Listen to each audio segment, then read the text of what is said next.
السلام علیکم ناظرین، آج ہم جانیں گے عالم برزخ کی مکمل تفصیل، چند سوالات کے جوابات جن کا جاننا ہر مسلمان کے لیے بے حد ضروری ہے۔ ویڈیو شروع کرنے سے پہلے آپ سے گزارش ہے کہ برائے مہربانی چینل کو سبسکرائب کر دیجئے تاکہ آگاہی کے سلسلے کو مزید جاری رکھا جا سکے۔ عالم جہان کو کہتے ہیں اور اس کی 4 اقسام ہیں۔ عالم ارواح، انسان کی پیدائش سے پہلے روحیں عالم ارواح میں رہتی ہیں۔ عالم دنیا، جس میں آنے کا سبب والدین ہوتے ہیں۔ عالم برزخ، عالم دنیا سے عالم برزخ میں جانے کا ذریعہ موت ہے۔ انسان کے مرنے کے بعد انسان کی روح کو عالم برزخ میں رکھا جاتا ہے۔ عالم آخرت، اللہ تعالیٰ کے معزز اور مقرر فرشتہ حضرت اسرافیل علیہ السلام بروز قیامت حکم الہی سے سور پھونکیں گے، جس کے بعد روحوں کو ان کے جسم میں دوبارہ منتقل کر دیا جائے گا اور یوں قیامت قائم ہوگی۔ عالم برزخ، دنیا اور آخرت کے درمیان ایک اور عالم ہے جسے برزخ کہتے ہیں۔ برزخ کے لفظی معنی آڑ اور پردے کے ہیں۔ یہ وہ مقام ہے جہاں مرنے کے بعد روحیں رہتی ہیں۔ مرنے کے بعد اور قیامت سے پہلے تمام جن و انس کو حسب مراتب اس میں رہنا ہے، اور یہ عالم اس دنیا سے بہت بڑا ہے۔ دنیا کے ساتھ برزخ کو وہی نسبت ہے جو ماں کے پیٹ کے ساتھ دنیا کو ہے۔ برزخ میں کسی کو آرام ہے تو کسی کو تکلیف۔ مرنے کے بعد روح کا تعلق بدن انسان کے ساتھ باقی رہتا ہے، اگرچہ روح جسم سے جدا ہو گئی مگر بدن پر جو گزرے گی روح اس سے ضرور متاثر اور آگاہ ہوگی۔ عالم برزخ میں میت پر کیا کیا باتیں گزرتی ہیں؟ مرنے کے بعد جب مردے کو دفن کیا جاتا ہے اس وقت قبر اس کو دباتی ہے۔ اگر وہ مسلمان ہے تو اس کا دبانا ایسا ہوتا ہے جیسے ماں پیار سے اپنے بچے کو زور سے چپٹا لیتی ہے، اور اگر کافر ہے تو اس کو اس زور سے دباتی ہے کہ ادھر کی پسلیاں ادھر اور ادھر کی پسلیاں ادھر ہو جاتی ہیں۔ جب دفن کرنے والے دفن کر کے وہاں سے چلتے ہیں اور ان کے جوتوں کی آواز مردہ سنتا ہے، اس وقت اس کے پاس 2 ہیبت ناک فرشتے منکر اور نکیر نامی آتے ہیں اور نہایت سختی کے ساتھ کرخت آواز میں اس سے سوال کرتے ہیں کہ تیرا رب کون ہے، تیرا دین کیا ہے، اور ان کے یعنی حضور صلی اللہ علیہ وسلم کے بارے میں تو کیا کہتا تھا؟ مردہ مسلمان ہے تو جواب دے گا میرا رب اللہ ہے، میرا دین اسلام ہے اور وہ تو رسول اللہ ہیں۔ اس کے بعد حکم الہی ہوگا کہ میرے بندے نے سچ کہا اور اس کے لیے جنتی بچھونا بچھا دو اور اسے جنتی لباس پہنا دو اور اس کے لیے جنت کا دروازہ کھول دو۔ چنانچہ مسلمان میت کی قبر کشادہ کر دی جائے گی اور اس کے لیے جنت کی طرف ایک دروازہ کھول دیا جائے گا جس سے جنت کی خوشبو آتی رہے گی۔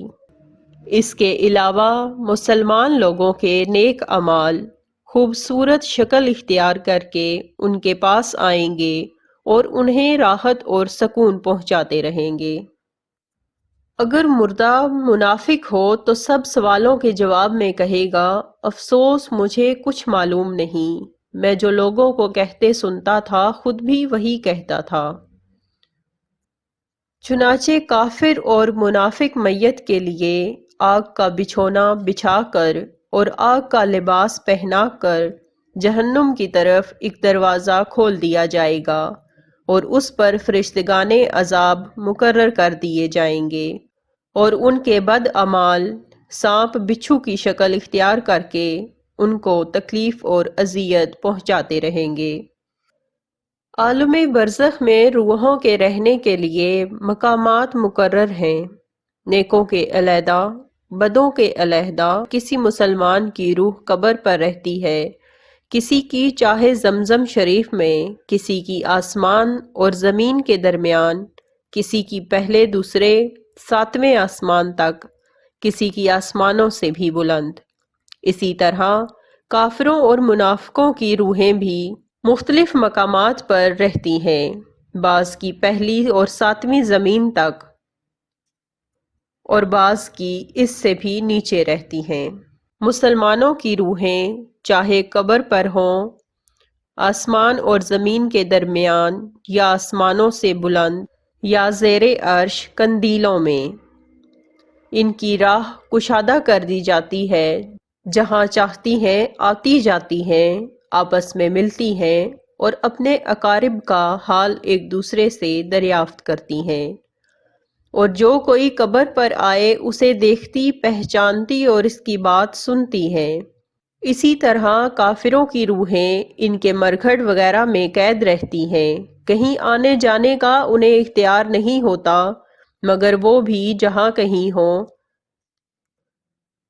وہاں سے گزرنے والوں کو دیکھتی پہچانتی اور ان کی باتیں سنتی ہیں۔ عذاب اور ثواب روح اور جسم دونوں پر ہوتا ہے۔ حدیث شریف میں ہے کہ ایک لنگڑا کسی باغ میں پڑا تھا اور میوے دیکھ رہا تھا مگر ان تک نہ جا سکتا تھا۔ اتفاقاً ایک اندھے کا ادھر سے گزر ہوا جو کہ باغ میں جا سکتا تھا مگر میوے اسے نظر نہیں آتے تھے۔ لنگڑے نے اندھے سے کہا کہ تو مجھے باغ میں لے چل، وہاں جا کر ہم اور تم دونوں میوے کھائیں گے۔ اندھا اس کو اپنی گردن پر سوار کر کے باغ میں لے گیا۔ لنگڑے نے میوے توڑے اور دونوں نے کھائے۔ چنانچہ اس صورت میں مجرم کون ہوگا؟ دونوں ہی مجرم ہیں، اندھا جسم ہے اور لنگڑا روح۔ بعض لوگوں کا خیال ہے کہ جب جسم قبر میں گل جائے گا تو عذاب اور ثواب کس پر ہوگا؟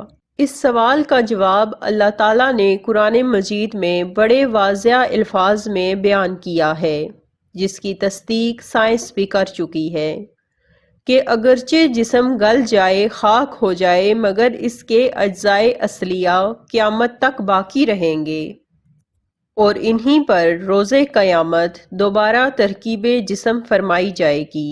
وہ ریڑھ کی ہڈی میں کچھ ایسے اجزاء ہیں کہ نہ کسی خوردبین سے نظر آ سکتے ہیں، نہ آگ انہیں جلا سکتی ہے، نہ زمین انہیں گلا سکتی ہے۔ چنانچہ اس کا انکار وہی کرے گا جو کہ خود گمراہ ہو۔ ایک اور سوال کہ اگر مردہ دفن نہ کیا جائے تو اس سے سوالات کہاں ہوں گے؟ مردہ اگر قبر میں دفن نہ کیا جائے تو جہاں پڑا رہ گیا یا پھینک دیا گیا، اس سے سوالات وہیں ہوں گے، اور وہیں جزا اور عذاب اسے پہنچے گا، یہاں تک کہ جسے شیر نے کھا لیا تو شیر کے پیٹ میں ہی سوال جواب ہوں گے۔ وہ لوگ کہ جن کے اجسام محفوظ رہتے ہیں، ان میں انبیاء علیہ السلام، اولیاء کرام، علماء دین، شہداء، حافظان قرآن جو کہ قرآن مجید پر عمل کرنے والے ہوں، اللہ کے نیک بندے، اور وہ جسم کہ جس نے کبھی اللہ کی نافرمانی نہ کی ہو، ان کے علاوہ اللہ جسے چاہے۔ زندہ لوگوں کے نیک اعمال اور مردوں کے لیے کیے گئے ایصال ثواب اور خیر خیرات کا مردوں کو فائدہ پہنچتا ہے یا نہیں؟ نماز، روزہ، زکوٰۃ، صدقہ، حج، تلاوت قرآن، ذکر، زیارت قبور، خیرات وغیرہ، غرض یہ کہ ہر قسم کی عبادت اور ہر نیک عمل، فرض ہو یا نفل، اس کا ثواب مردوں کو پہنچایا جا سکتا ہے۔ ان سب کو پہنچے گا اور اس کے ثواب میں کچھ کمی نہ ہوگی، بلکہ اللہ کی رحمت سے یقین ہے کہ سب کو پورا ملے گا۔ یہ نہیں کہ اسی ثواب کی تقسیم ہو اور سب کو ٹکڑا ٹکڑا ملے، بلکہ یہ امید ہے کہ اس پہنچانے والے کے لیے ان سب کے مجموعے کے برابر ملے گا۔ رسول اللہ صلی اللہ علیہ وسلم نے فرمایا کہ جو شخص 11 مرتبہ سورہ اخلاص پڑھ کر اس کا ثواب مردوں کو پہنچائے گا تو مردوں کی گنتی کے برابر اسے ثواب ملے گا۔ لہٰذا ایصال ثواب اور خیر خیرات وغیرہ یہ سب جائز بلکہ محمود اور شرعاً مطلوب ہے۔ اللہ کے آخری نبی حضرت محمد صلی اللہ علیہ وآلہ وسلم نے فرمایا، بے شک آخرت کی سب سے پہلی منزل قبر ہے، اگر قبر والے نے اس سے نجات حاصل کر لی تو بعد کا معاملہ بھی آسان ہوگا، اور اگر اس سے نجات نہ پا سکا تو بعد کا معاملہ اس سے زیادہ سخت ہونا ہے۔ نبی کریم صلی اللہ علیہ وآلہ وسلم نے فرمایا، جب انسان کا انتقال ہو جاتا ہے تو اس پر صبح شام اس کا ٹھکانہ پیش کیا جاتا ہے۔ اگر وہ اہل جنت میں سے ہے تو جنت والوں کا مقام، اور اگر اہل جہنم میں سے ہے تو جہنم والوں کا مقام اس کو دکھایا جاتا ہے۔ پھر کہا جاتا ہے کہ یہ تیرا ٹھکانہ ہے، یہاں تک کہ تجھ کو اللہ قیامت کے دن اٹھائے گا۔ اللہ ہم سب کو اپنے اور دوسروں کے لیے نیک اعمال کرنے کی توفیق عطا فرمائے۔